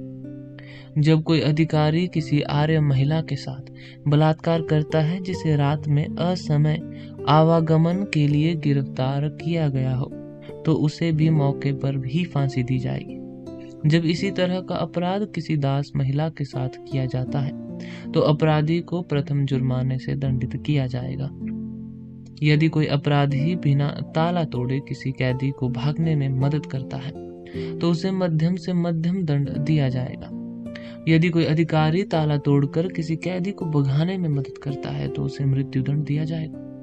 यदि वह किसी कैदी को जेल से रिहा करता है तो उसे मृत्युदंड दिया जाएगा और उसकी संपत्ति जब्त कर ली जाएगी।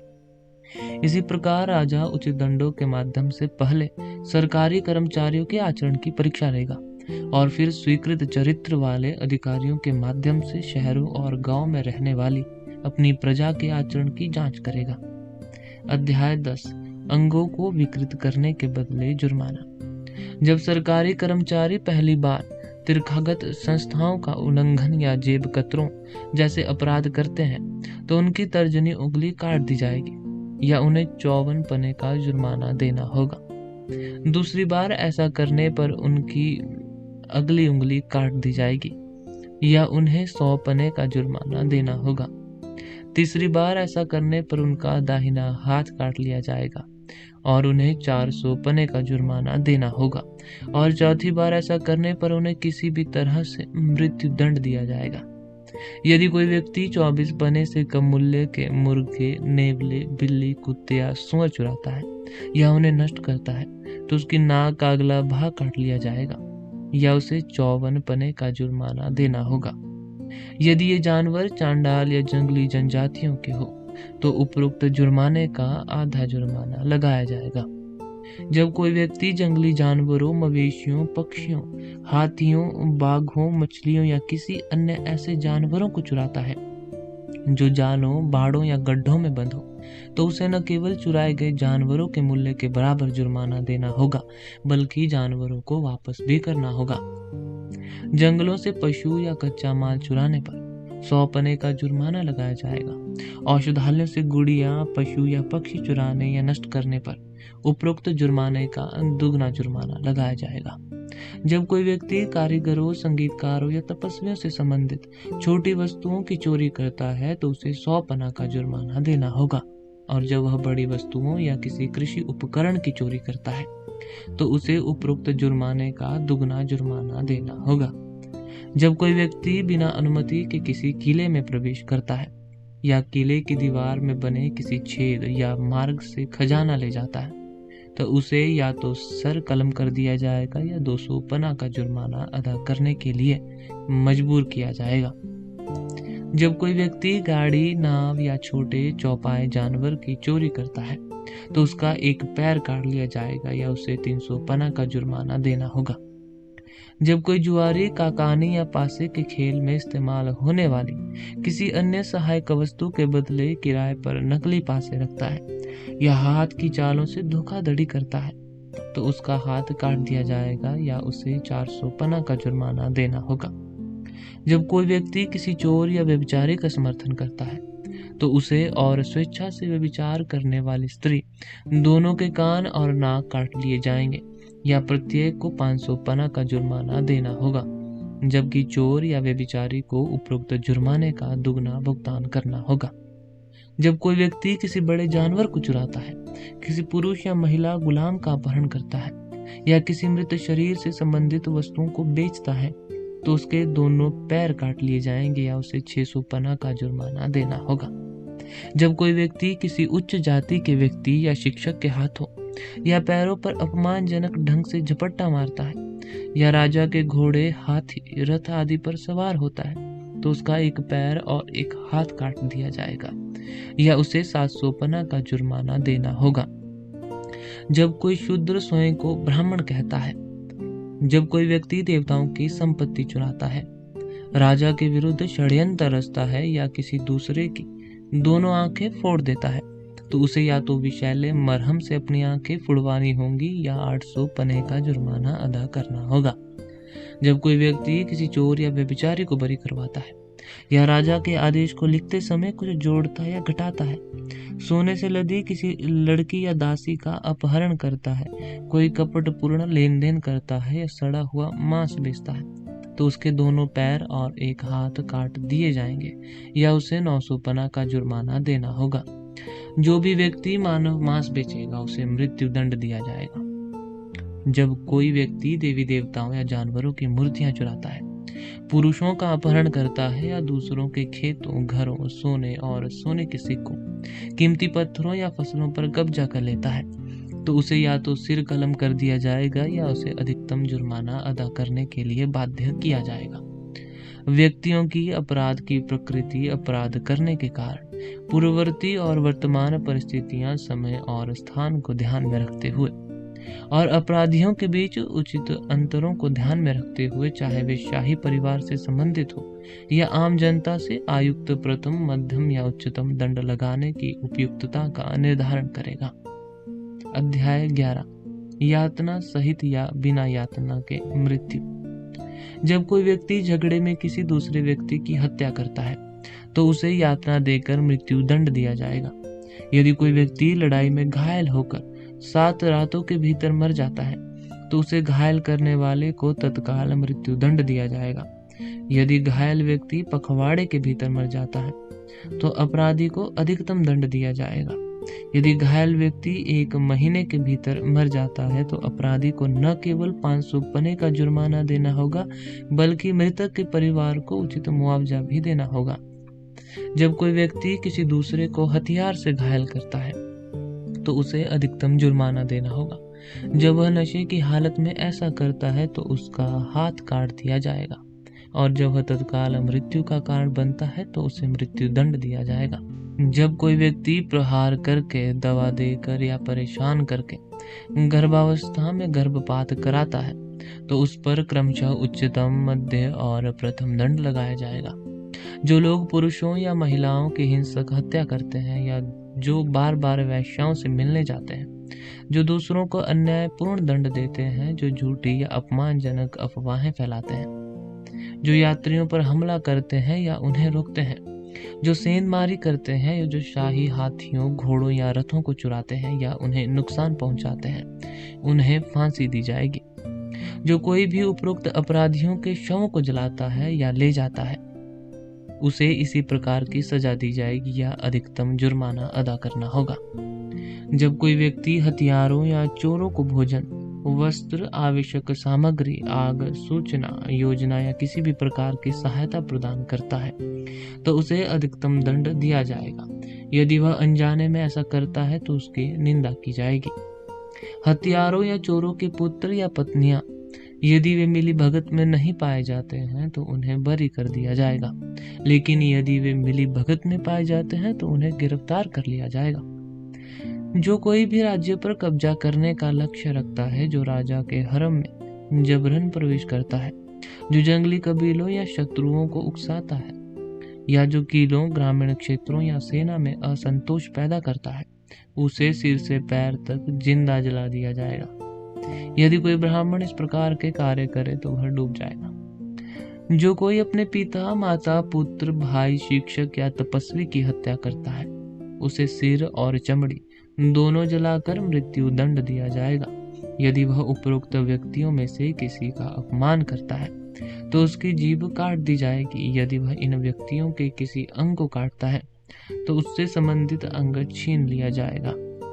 जब कोई व्यक्ति जानबूझकर किसी दूसरे व्यक्ति की हत्या करता है या मवेशियों का झुंड चुराता है तो उसका सिर कलम कर दिया जाएगा। पशुओं के झुंड में अधिकतम 10 पशु ही माने जाएंगे।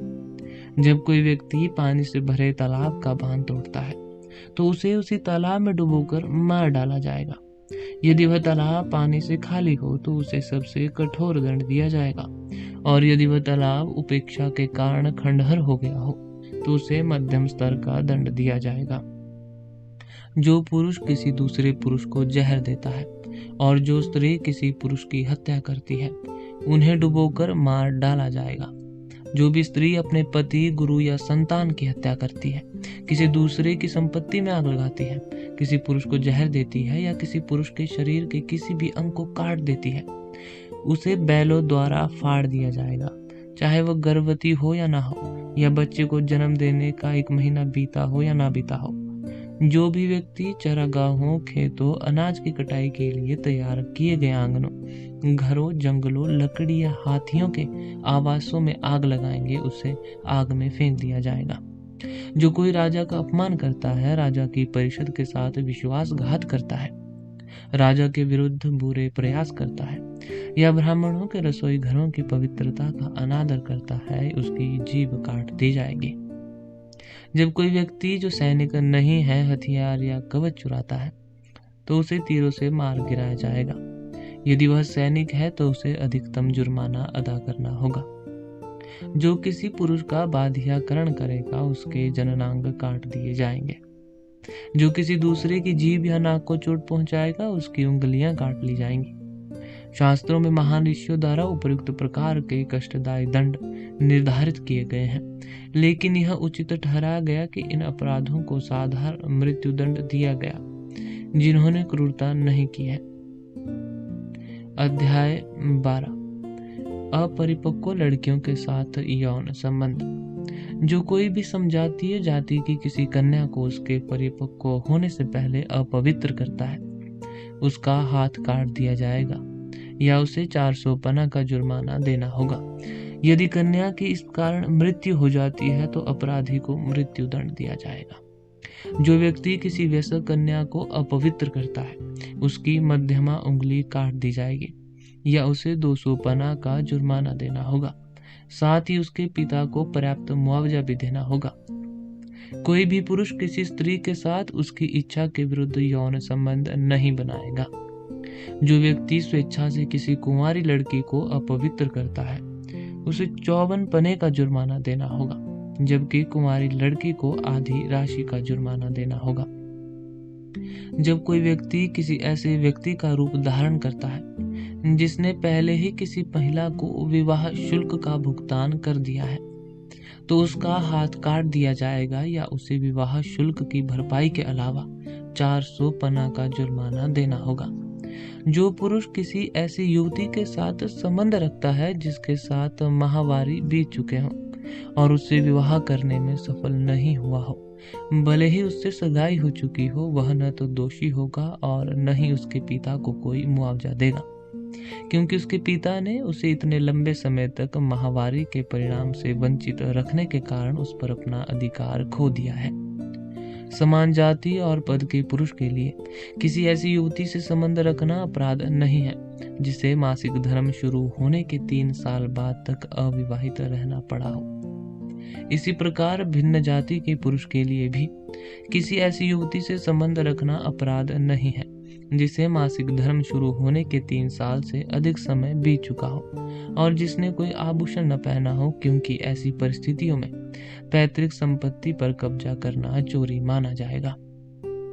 जो व्यक्ति किसी विशेष व्यक्ति के लिए दुल्हन दिलाने का दिखावा करते हुए अंततः किसी तीसरे व्यक्ति के लिए दुल्हन प्राप्त कर लेता है, उस पर 200 पना का जुर्माना लगाया जाएगा। कोई भी पुरुष किसी स्त्री के साथ उसकी इच्छा के विरुद्ध यौन संबंध नहीं बना सकता। यदि कोई व्यक्ति विवाह में अपनी पूर्व प्रेमिका के स्थान पर किसी अन्य युवती को लाता है, तो यदि वह युवती उसी पद की है तो उस पर 100 पने का जुर्माना लगाया जाएगा। यदि वह निम्न पद की है तो 200 पने का जुर्माना लगाया जाएगा। दूसरी युवती पर 54 पने का जुर्माना लगाया जाएगा। साथ ही अपराधी को विवाह शुल्क और दुल्हे द्वारा दिए गए खर्च की राशि भी वापस करनी होगी। जब कोई पुरुष किसी विशेष युवती के साथ तय किए गए वैवाहिक संबंध में रहने से इनकार करता है, तो उसे उपरोक्त जुर्माने का दुगना भुगतान करना होगा। जब कोई पुरुष किसी भिन्न वंश की कन्या से विवाह करता है या उसके गुणों की झूठी प्रशंसा करता पाया जाता है, तो उसे न केवल 200 पने का जुर्माना देना होगा, बल्कि विवाह शुल्क लौटाना होगा, बल्कि खर्चों की भरपाई भी करनी होगी। जब कोई स्त्री यौन संबंध बनाने की इच्छा रखते हुए अपनी ही जाति और पद की पुरुष के साथ यौन संबंध बनाती है, तो उस पर 12 पने का जुर्माना लगाया जाएगा, जबकि इस मामले में सहायता करने वाले किसी अन्य स्त्री पर दुगना जुर्माना लगाया जाएगा। जो स्त्री किसी पुरुष को किसी कुंवारी कन्या के साथ उसकी इच्छा के विरुद्ध यौन संबंध बनाने में सहायता करती है, उसे न केवल 100 पने का जुर्माना देना होगा, बल्कि कुंवारी कन्या को उचित वैवाहिक शुल्क भी देना होगा। जो स्त्री अपनी मर्जी से किसी पुरुष के साथ संबंध बनाती है, वह राजा की दासी होगी। गांव के बाहर किसी महिला के साथ यौन संबंध बनाने या इस तरह की बातों के बारे में झूठी अफवाह फैलाने पर सामान्य जुर्माने से दुगना जुर्माना लगाया जाएगा। किसी कन्या का जबरन अपहरण करने वाले पर 200 पना का जुर्माना लगाया जाएगा। यदि अपहरण की गई कन्या के पास सोने के आभूषण हो तो अधिकतम जुर्माना लगाया जाएगा। यदि कई व्यक्ति मिलकर किसी कन्या का अपहरण करते हैं तो उनमें से प्रत्येक को उपरोक्त दंड दिया जाएगा। जब कोई पुरुष किसी वैश्या की बेटी के साथ संबंध बनाता है, तो उसे न केवल 54 पने का जुर्माना देना होगा, बल्कि उसकी मां को उसकी दैनिक आय का 16 गुना भी देना होगा। जब कोई पुरुष अपने ही पुरुष या महिला दास की पुत्री को अपवित्र करता है, तो उसे न केवल 24 पने का जुर्माना देना होगा, बल्कि उस युवती को पर्याप्त विवाह शुल्क और आभूषण भी प्रदान करने होंगे। जब कोई पुरुष किसी ऐसी महिला से संबंध रखता है जिसे उससे देय किसी निश्चित फिरौती के कारण गुलामी में रखा गया हो, तो उसे न केवल 12 पना का जुर्माना अदा करना होगा, बल्कि महिलाओं को वस्त्र और भरण पोषण भी प्रदान करना होगा। उपरोक्त सभी मामलों में सहायता करने वालों को मुख्य अपराधी के समान ही दंड दिया जाएगा। किसी अनुपस्थिति पति का रिश्तेदार या नौकर उसके चरित्रहीन पति को अपने संरक्षण में ले सकता है, उससे विवाह कर सकता है। इस संरक्षण में रहते हुए वह अपने पति के लौटने की प्रतीक्षा करेगी। यदि उसका पति लौटने पर कोई आपत्ति नहीं करता है तो संरक्षक और स्त्री दोनों को बरी कर दिया जाएगा। यदि वह कोई आपत्ति उठाता है तो स्त्री के कान और नाक काट दिए जाएंगे, जबकि उसके संरक्षक को व्यभिचारी मानकर मृत्यु दंड दिया जाएगा। जब कोई व्यक्ति किसी दूसरे व्यक्ति पर चोरी का झूठा आरोप लगाता है, जबकि वास्तव में दूसरा व्यक्ति व्यभिचारी का दोषी होता है, तो शिकायतकर्ता पर 500 पना का जुर्माना लगाया जाएगा। जो व्यक्ति सोना लेकर व्यभिचारी को माफ करता है, उसे प्राप्त सोने के मूल्य के 8 गुने के बराबर जुर्माना देना होगा। व्यभिचारी को निम्नलिखित परिस्थितियों से सिद्ध किया जा सकता है: हाथापाई, अपहरण, अपराधियों के शरीर पर बने कोई निशान, परिस्थितियों पर विचार करने पर विशेषज्ञों की राय या इसमें शामिल महिलाओं के बयान। जब कोई पुरुष किसी महिला को शत्रुओं, जंगलों या बाढ़ से बचाता है, या किसी ऐसी महिला की जान बचाता है जिसे जंगलों में छोड़ दिया गया हो, अकाल में त्याग दिया गया हो या मृत मानकर फेंक दिया गया हो, तो वह बचाव के दौरान हुए समझौते के अनुसार उसके साथ संबंध बना सकता है। उच्च जाति की एक महिला जिसके बच्चे हो और जिसे यौन सुख की कोई इच्छा न हो, उसे पर्याप्त मात्रा में फिरौती मिलने के बाद छोड़ा जा सकता है। जिन महिलाओं को चोरों के चंगुल से, बाढ़ से, अकाल से या राष्ट्रीय आपदाओं से बचाया गया है, या जिन्हें जंगलों में छोड़ दिया गया है, लापता मान लिया गया है या मृत समझकर फेंक दिया गया है, उन्हें घर वापस लाया गया है, उन्हें बचाने वाला व्यक्ति समझौते के अनुसार अपने साथ रख सकता है। लेकिन ऐसी महिलाओं को जिन्हें राजसी फरमान के तहत या उनके अपने रिश्तेदारों द्वारा निकाल दिया गया हो, न ही उच्च जाति की महिला को, न ही उन महिलाओं को जो बचाए जाना पसंद नहीं करती, और न ही उन महिलाओं को जिनके बच्चे हो, न तो फिरौती के बदले और न ही उनकी जान के बदले बचाया जाएगा। अध्याय 13 न्याय का उल्लंघन करने पर दंड। जो कोई ब्राह्मण को निषिद्ध भोजन या पेय पदार्थ का सेवन कराता है, उसे उच्चतम दंड से दंडित किया जाएगा। जो कोई क्षत्रिय को ऐसा करने के लिए प्रेरित करता है, उसे मध्यम दंड से, वैश्य को प्रथम दंड से और शूद्र को 54 पने के जुर्माने से दंडित किया जाएगा।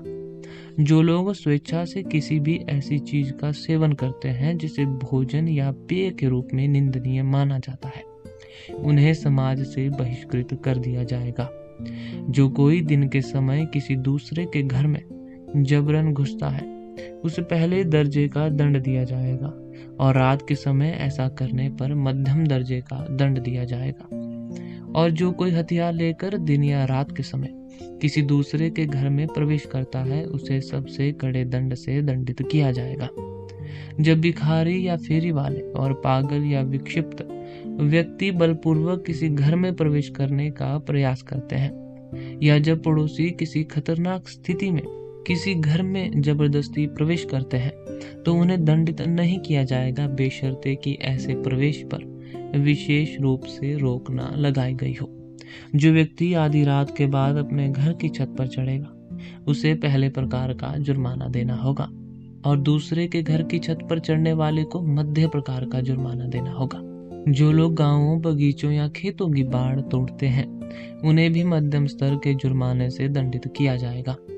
व्यापारी अपने माल का मूल्य आदि ग्राम के मुखिया को बताकर ग्राम की किसी बाग में ठहरेंगे।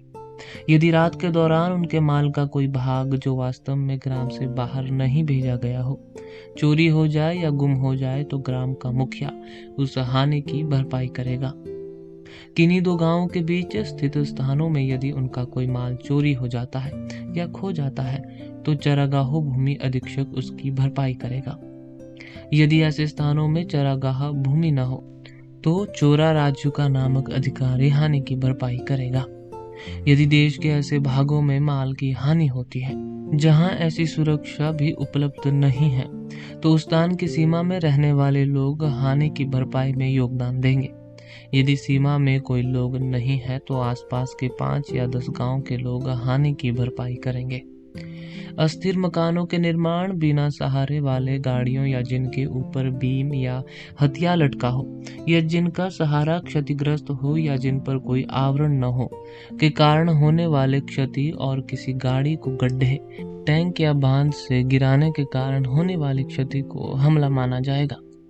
पेड़ों की कटाई, पालतू जानवरों को बांधने वाली रस्सी की चोरी, जंगली चौपायों का उपयोग करना, रथों या हाथियों पर लाठी, मिट्टी, पत्थर, छड़े या तीर फेंकना, रथों या हाथियों के खिलाफ हाथ उठाना या लहराना भी हमला माना जाएगा।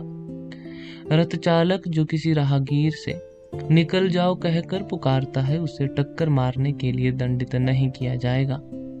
यदि कोई व्यक्ति स्वयं के उकसावे पर हाथी के हमले से मर जाता है तो उसे न केवल कुंभ, मदिरा, मालाएं और सुगंध अर्पित करनी चाहिए, बल्कि हाथी के दांत धोने के लिए आवश्यक वस्त्र भी अर्पित करने चाहिए, क्योंकि हाथी के कारण मृत्यु उतनी ही पुण्यकारी है जितनी अश्वमेध यज्ञ के अंत में लिए जाने वाला पवित्र स्नान। इसलिए इस अर्पण को पैर धोना कहा जाता है।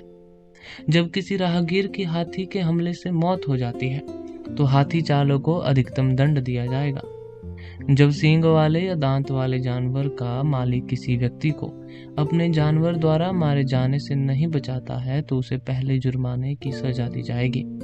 यदि वह बार बार विनती किए जाने के बावजूद भी बचाने से इनकार करता है तो उसे पहले जुर्माने की दुगनी सजा दी जाएगी। जब कोई व्यक्ति सींग वाले या दांत वाले जानवरों को एक दूसरे को नष्ट करने का कारण बनता है या इसकी अनुमति देता है तो उसे न केवल नष्ट किए गए जानवर या जानवरों के मूल्य के बराबर जुर्माना देना होगा, बल्कि पीड़ित को नए नुकसान की भरपाई भी करनी होगी। जब कोई व्यक्ति देवताओं के नाम पर छोड़े गए किसी जानवर, बैल, सांड या बछिया पर सवार होता है तो उस पर 500 पना का जुर्माना लगाया जाएगा। जो व्यक्ति उपरोक्त जानवरों को भगाता है उसे अधिकतम जुर्माने से दंडित किया जाएगा। जब कोई व्यक्ति ऊन या दूध देने वाले या भार ढोने या सवारी करने के लिए उपयोगी निम्न श्रेणी के चौपायों को ले जाता है तो उसे न केवल उनके मूल्य के बराबर जुर्माना अदा करना होगा, बल्कि उन्हें वापस भी करना होगा। देवताओं या पूर्वजों के सम्मान में किए जाने वाले अनुष्ठानों के अलावा अन्य उद्देश्यों के लिए निम्न श्रेणी के चौपायों को भगाने के मामले में भी यही दंड लगाया जाएगा। जब कोई जानवर जिसकी नाक की डोरी कटी हो या जिसे जूतने के लिए ठीक से प्रशिक्षित न किया गया हो किसी को चोट पहुंचाता है, या जब तो कोई जानवर किसी व्यक्ति पर उग्र रूप से हमला करता है या जिस गाड़ी से वह बंधा है उसके साथ पीछे हटता है, उससे किसी को चोट पहुंचती है, या जब कोई जानवर लोगों और अन्य जानवरों की भीड़ के कारण उत्पन्न हुई अव्यवस्था में चोट पहुंचाता है, तो जानवर के मालिक को दंडित नहीं किया जाएगा।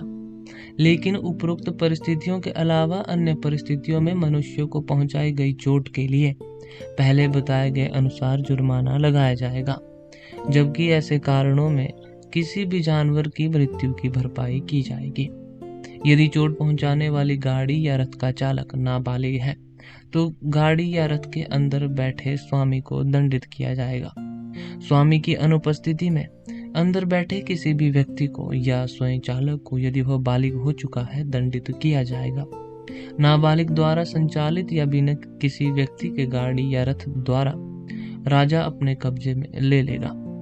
जादू टोने से कोई व्यक्ति दूसरों को जो भी नुकसान पहुंचाने का प्रयास करता है उसका परिणाम स्वयं उस पर ही पड़ेगा।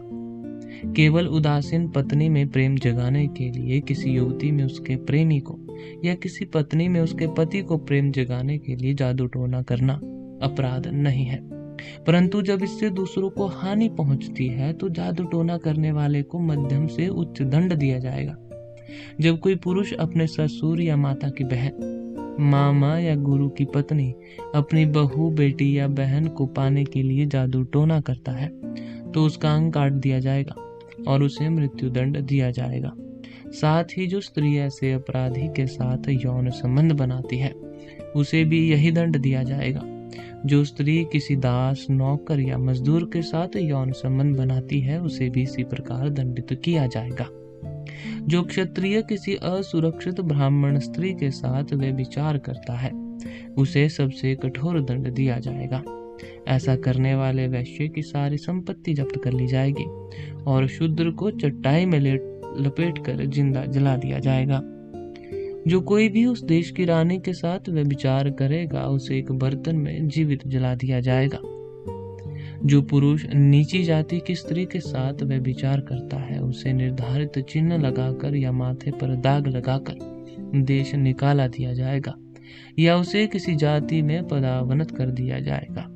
शूद्र या स्वपाक जाति का कोई व्यक्ति जो नीचे जाति की स्त्री के साथ व्यभिचार करता है उसे मृत्युदंड दिया जाएगा, जबकि उस स्त्री के कान और नाक काट दिए जाएंगे।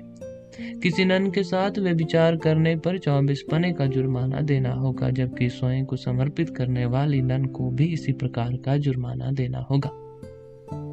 जो व्यक्ति वैश्या के साथ जबरन संबंध बनाता है उस पर 12 पने का जुर्माना लगाया जाएगा। जब कोई व्यक्ति मिलकर किसी एक महिला पर जादू टोना करते हैं तो उनमें से प्रत्येक को 24 पने का जुर्माना देना होगा। जब कोई पुरुष प्रकृति के विरुद्ध अयौनो किसी स्त्री के साथ संबंध रखता है तो उसे प्रथम दंड से दंडित किया जाएगा। किसी पुरुष द्वारा दूसरे पुरुष के साथ यौन संबंध बनाने पर उसे पहला जुर्माना भी अदा करना होगा। जब कोई मूर्ख व्यक्ति पशुओं के साथ यौन संबंध बनाता है तो उस पर 12 पने का जुर्माना लगाया जाएगा। जब वह देवियों की मूर्तियों के साथ वही कृत्य करता है तो उस पर दुगना जुर्माना लगाया जाएगा।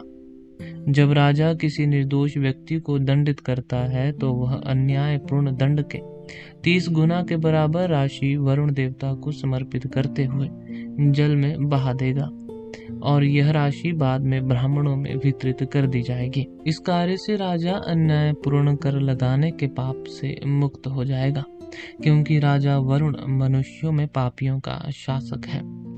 इस प्रकार कौटिल्य के अर्थशास्त्र के 15 खंडों में से चतुर्थ खंड कांटों का निवारण का 13वां अध्याय न्याय भंग करने का दंड समाप्त होता है। आरंभ से 90वां अध्याय यही समाप्त होता है। धन्यवाद।